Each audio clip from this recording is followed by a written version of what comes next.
Biedrība Kalkune Daugavpils novadā sevī apvieno aktīvus biedrus novadpētniekus, kurus interesē dzimtās vietas vēsture. Pirms gada biedrības delegācija viesojās Utenes mākslas skolā Lietuvā, kur iepazinās ar tās direktoru Jonasu Pleckevičusu, kurš ar lielu aizrautību daudzu gadu garumā ir pētījis un vācis liecības par senā trakta Sanpēterburga Varšava vēsturi. Jonas Pleckevičus savus pētījumus ir izdevis vairākās grāmatās. Biedrībai Kalkune radās vēlme ar šiem pētījumiem iepazīstināt arī latviešu lasītājus, tāpēc tika veiksmīgi sagatavots projekts par pētījumu tulkojumu no lietuviešu valodas un grāmatas izdošanu latviešu valodā. Projektu finansiāli atbalstīja Valsts kultūra kapitāla fonds. Martā grāmata Senais trakts Sanpēterburga Varšava tika prezentēta plašākai auditorijai. Zīmīgi, ka šogad traktam aprit 180. gada diena. Vēl šodien trakts, nemainot savu atrašanās vietu, turpina funkcionēt kā valsts autoceļš A13. Dienā pa šo ceļu norit intensīva autotransporta kustība, savienojot rietumus un austrumus.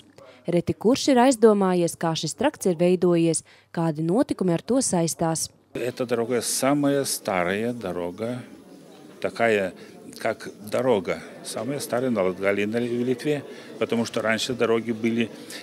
Tas ir pats senākais ceļš Latgalē un Lietuvā.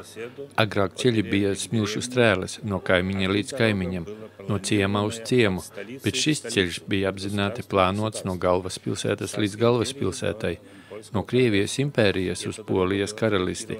Šo ceļu augstākajā līmenī projektēja inženieri, arhitekti. Tam tika sniegts mērķtiecīgs finansējums.